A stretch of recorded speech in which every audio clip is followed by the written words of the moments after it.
NOMA is the result of a broader project entitled State of the Art, which is a joint venture between the Goethe Institut, where Jenga CCI is part of, and Black Rhino VR.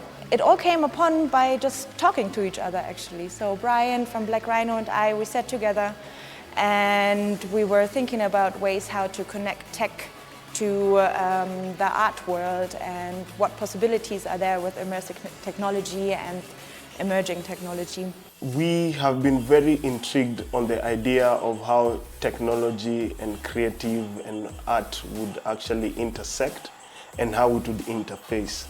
So we came up with the idea of state of the art that would allow us to give equipment, VR equipment and infrastructure to different art collectives to see how best they can use the technology as a form of expression.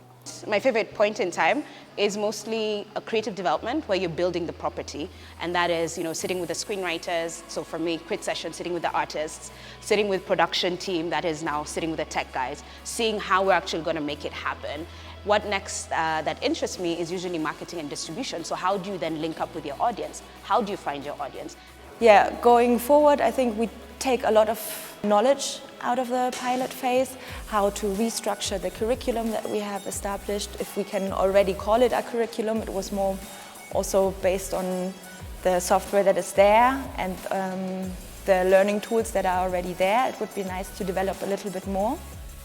The NOMA XR experience was something that really inspired me to think even more broadly because it feels infinite in many ways. So Jenga CCI was very excited to get on this project because of what it brought to the table as a space to be able to fuse art and technology and to see where that goes.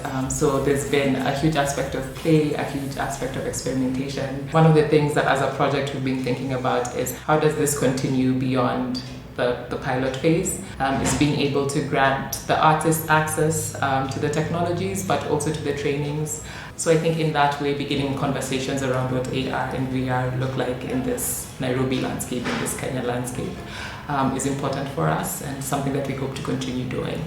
It was really cool, and don't stop imagining radically.